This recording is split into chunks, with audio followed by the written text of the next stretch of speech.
வணக்க நண்பர்களே. திருப்பூர் மாவட்டம் வெடத்தலங்காடு பகுதியைச் சேர்ந்த 40 வயது நிரம்பிய கவிதா என்ற பெண்மணி தன்னுடைய வீட்டுக்கு பக்கத்தில் உள்ள தெருவில் போயிட்டு காய்கறி வாங்கிட்டு வந்துட்டு இருக்காங்க. அப்போது பின்னாடி யாரோ ஒரு மர்ம நபர் தொடர்ந்து வருவதை கவிதாவுக்கு உள்ளுணர்வு உணர்த்திக்கிட்டு இருக்கு. இருந்தாலும் அதை அலட்சியமாக எடுத்துக்கிட்ட கவிதா தொடர்ந்து தன் வீடு நோக்கி போயிட்டு இருக்காங்க. அப்போது திடீர்னு 17 வயசு நிரம்பிய ஒரு சிறுவன் வந்து கவிதா அணிந்திருந்த 7 பவுன் சங்கிலியை வந்து அறுத்துக்கிட்டு ஓடிட்டான். பட்ட பகல்ல இத்தனை பேர் இருக்கும் பொழுது என்னுடைய 7 பவுன் நகையை அறுத்துக்கிட்டு ஓடுறான்னு சொல்லி கவிதாவும் அந்த இடத்துல கூச்சல் போடுறாங்க. அக்கம் பக்கத்துல எல்லாம் ஓடி வந்து பார்க்கும் பொழுது 17 வயது நிரம்பிய ஒரு சிறுவன் வேகமாக ஓடிக்கிட்டு இருக்கான். அவனை பிடிக்கிறதுக்குள்ள அவன் மின்னல் வேகத்தில் தப்பிச்சு ஓடிடுறான். உடனடியாக கவிதா பக்கத்தில் உள்ள போலீஸ் ஸ்டேஷனில் போயிட்டு தன்னுடைய 7 பவுன் நகையை ஒருத்தன் திருடிட்டு போயிட்டான் அப்படின்னு சொல்லி போலீஸ்ல தகவல் சொல்லியிருக்காங்க. போலீசாரும் உடனடியாக விரைந்து அந்த சிறுவனை பிடிக்கிறதுக்கு முயற்சி எடுத்திருக்காங்க. போலீஸ் விசாரணையின் போது திருப்பூர் மாவட்டம் குடிமங்கலம் பகுதியைச் சேர்ந்த ஒரு சிறுவன் தான் இந்த வேலையை பண்ணியிருக்கான். அவன் இருசக்கர வாகனத்தை திருடிட்டு வந்து அந்த மோட்டார் சைக்கிள் மூலமா திருட்டுக்கு பயன்படுத்தியதை போலீஸார் கண்டுபிடிச்சி அந்த சிறுவனை உடனடியாக கைது செய்யணும்னு சொல்லி அவங்க மும்மரமாக மெனக்கிட்டு இருக்காங்க. திருடின பொருளை வச்சு மேற்கொண்டு திருட்டு தொழில் ஈடுபட்டு வந்த அந்த சிறுவனை சல்லடை போட்டு சலிச்சிருக்காங்க போலீஸார். ஒரு கட்டத்தில் அந்த சிறுவனை கையும் களவுமா பிடிச்சாயிடுச்சு. இந்த வயசுலயே கில்லாடி திருடனா இருக்கான், இவனுக்கு சரியான தண்டனையை கொடுக்கணும்னு சொல்லி போலீஸார் விரும்பியிருக்காங்க. கோர்ட்டில் கொண்டு போய் ப்ரொடியூஸ் பண்ணி இவன் ஒரு பைக்கை திருடிட்டு வந்து அந்த பைக் மூலமா இந்த பெண்மணியோட 7 பவுன் நகையை திருடிட்டு போயிட்டான் அப்படின்னு சொல்லி புகார் தெரிவிச்சிருக்காங்க.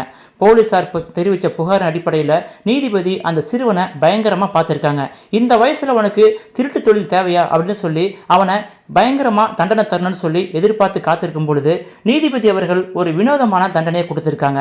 ஒரு சிறுவன் திருட்டு தொழிலில் ஈடுபட்டிருக்கான், அவனை மேலும் நம்ம கடுமையாக தண்டித்து அவன் மனசை காயப்படுத்தி இந்த சமுதாயத்தில் அவன் இன்னும் மேலும் பல தப்புகளை செய்யறதுக்கு தைரியம் ஊட்டக்கூடாது, அவனை மனசு திருந்த வைக்கணும், அதுக்காக நான் இந்த பனிஷ்மெண்ட் தரேன்னு சொல்லி ஒரு வினோதமான தீர்ப்பை கொடுத்திருக்காரு அந்த நீதிபதி. அந்த சிறுவன் 3 மாதங்கள் பல்லடம் அரசு நூலகத்தில் ஞாயிற்றுக்கிழமை மட்டும் வேலை செய்யணும், அங்க உள்ள புக்ஸ் எல்லாம் தொடச்சி வைக்கணும், அங்க வர்றவங்களுக்கு புக்ஸை எடுத்து கொடுக்கணும்னு சொல்லி ஒரு தீர்ப்பை வழங்கியிருக்காரு நீதிபதி.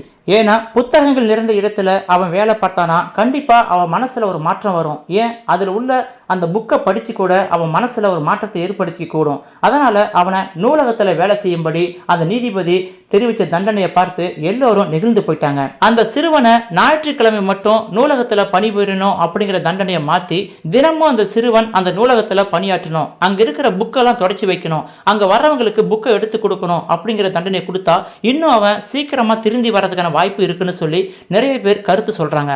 இந்த சின்ன வயசுலேயே திருட்டு வேலையில் ஈடுபட்டிருக்கிற அந்த சிறுவனுக்கு சரியான தண்டனை கொடுத்து உடனடியாக சிறுவர் சீர்திருத்த பள்ளியில் சேர்க்கணும் அப்படிங்கிறது மட்டும் இல்லாமல் ஞாயிற்றுக்கிழமையானா லைப்ரரியில் வந்து அங்கே உள்ள புக்கெல்லாம் சுத்தம் பண்ணணும் அப்படின்னு சொல்லி அங்கே லைப்ரரியில் தவறாமல் வேலை செய்யணும்னு சொல்லி ஒரு தீர்ப்பு வழங்கி எல்லோருடைய கவனத்தையும் அந்த நீதிபதி எடுத்திருக்காரு. கைதிகள் நிறைந்திருக்கும் அந்த சிறைச்சாலையில் அவனை போடுறதை விட புத்தகங்கள் நிறைந்திருக்கும் இந்த லைப்ரரியில் அவனை வேலையில் அமர்த்தினா கண்டிப்பாக அவன் மனசில் ஒரு மாற்றம் வரும், நல்லொழுக்கம் வரும்னு சொல்லி அந்த நீதிபதி நம்பியிருக்காரு அப்படின்னு சொல்லி நிறைய பேர் நீதிபதியை பாராட்டிட்டு வராங்க. இந்த சம்பவத்தை பற்றியும் நீதிபதியின் இந்த தீர்ப்பு பற்றி உங்களோட கருத்துக்களை மறக்காம கமெண்டில் பதிவிடுங்கள். சுவாரஸ்யமான செய்திகளை உடனுக்குடன் தெரிந்து கொள்ள நமது சேனலை சப்ஸ்கிரைப் பண்ணிக்கொள்ளுங்கள்.